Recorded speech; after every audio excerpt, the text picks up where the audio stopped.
Happy Friday, Class 4. Hope you've got that Friday feeling. You get 2 days off after today. So today's maths lesson is building on everything that we've done before today. You're going to be on page 176 of your textbook.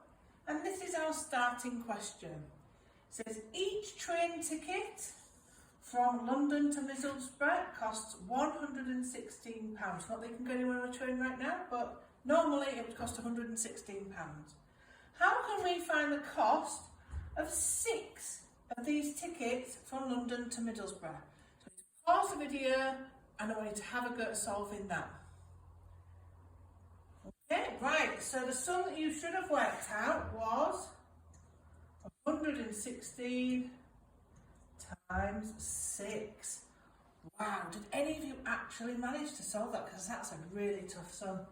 Let's work together to see how we can solve it. So we have 116 times 6. So each one of these blocks is 116.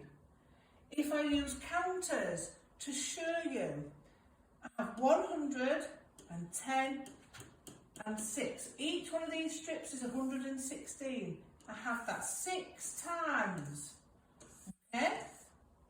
So I have it 6 times. So I have 100 times 6 that's gone on the top. I have 10 times 6 that goes on the second row. And then I've got 6 times 6 which goes on the bottom. So we have all of them lined up. We have our 1s in the 1 column, our 10s in the 10 column, and our 100s in the 100 column. Added up all together gives us 696. Okay? Partitioning it a different way. So thinking about, this is a formal method that we're starting to use now.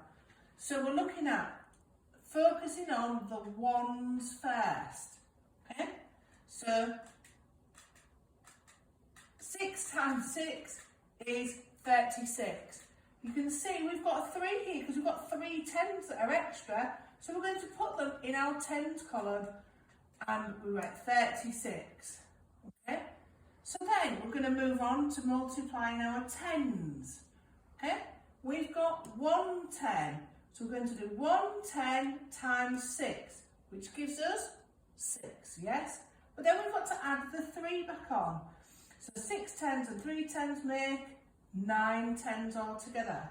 So you can see how the number is building up.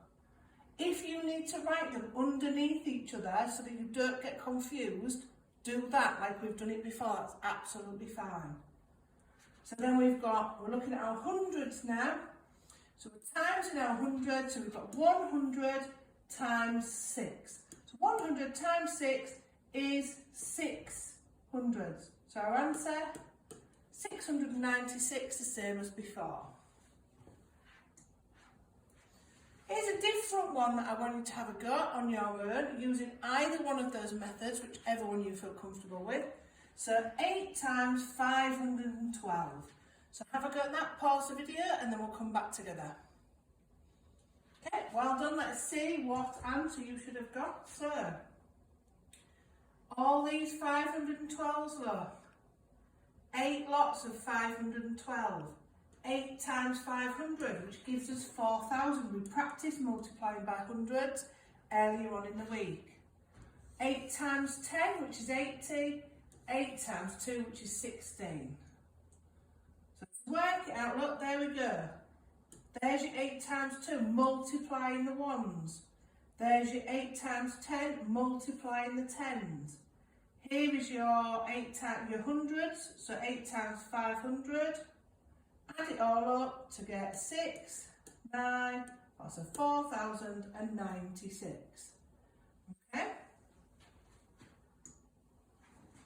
So we're moving on to our guided practice. Guided practice starts on page 178 and goes on to page 179. Okay? It's showing you how to partition, how to look at the different bits. It gives you the counters to help you. If you need to draw these counters to help you later on, that's absolutely fine. Do anything that you can to help yourself. Just don't use a calculator and cheat. Okay? So you can see it's partitioning it it's showing you all the different stages. If when you get down here to question 4 and it doesn't have these stages on but you want them, then you draw them in. Okay? All the way down to question 5, which just tells you to find the product of 116 and 6.